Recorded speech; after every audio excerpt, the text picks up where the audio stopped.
Today, the Venetian Walk community sits on the old Grover Terrace property. This is where the less fortunate of Venice lived for 30 years or more. I love where I live. I love where I live, and I don't want to move. I want to stay right here.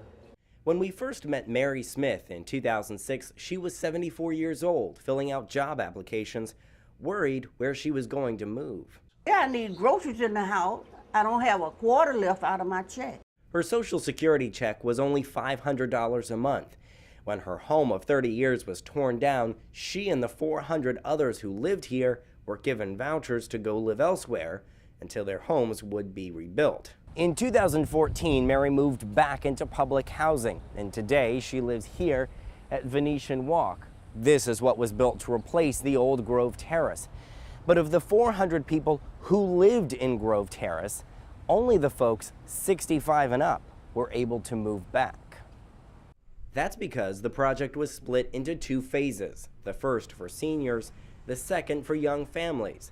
But it's the families project that was never completed. We're in the process of obtaining funding for Venetian Walk Phase 2, which will be a 52-unit building of 1, 2, and 3-bedroom apartments, and it will be for any age.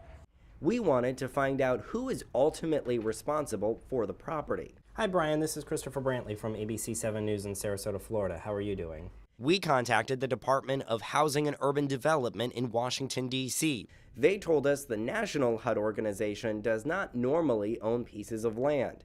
They suggested the property is owned by the local Housing Development Board, but the project may be subsidized by HUD. The project's funding has been hanging in the balance for years. It works off a tax credit system. Venice has been applying for a 9% tax credit bond for $11 million. However, 113 other projects around the area have also been applying for that same money. Only about 10 or 11 of them actually got those 9% credits, and we weren't one. That's happened 3 years in a row so far. No one seems to be able to say with any certainty why Venice keeps getting skipped over for this bond. And the issue gets even more complex because every year Venice gets denied, the city loses money towards the project. 2 years ago, because we didn't start building the project, some of the money that was committed to this project is being clawed back at the rate of $130,000 a year. For its part, the city has moved money around in next year's budget to go towards picking up the money that it has lost. If too much goes, the project could never happen.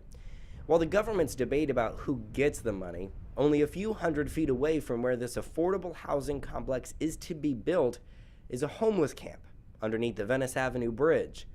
A stark reminder how important the need is for affordable housing.